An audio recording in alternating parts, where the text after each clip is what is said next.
सर्वसामान्यांच्या हक्काचा आवाज जागर जनस्थान।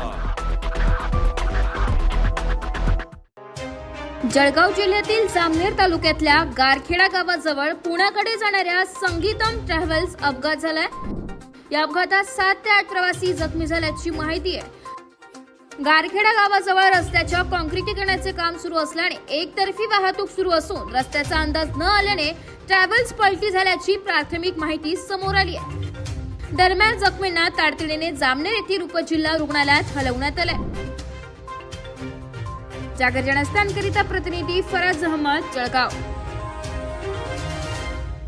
आपल्या भविष्यासाठी आपण जागरूक होऊन पाणी वाचवणं आवश्यक आहे। पिण्यासाठी साठवलेले पाणी न फेकता त्याचाही वापर करावा। पाणी शिळे होत नाही। कपडे धुताना, हात धुताना, दात घासताना आणि दाढी करतेवेळी पाणी वाया जाणार नाही याची काळजी घ्या। झाडांना पाणी घालतेवेळी झारीचा वापर करा। वाहन धुताना बादली किंवा मगचा वापर करा। पाण्याची बचत करणं ही आपल्या सर्वांची जबाबदारी आहे, कारण पाण्याचा एक एक थेंब अमूल्य आहे। नाशिक महानगरपालिकेच्या वतीनं जनहितार्थ प्रसारित।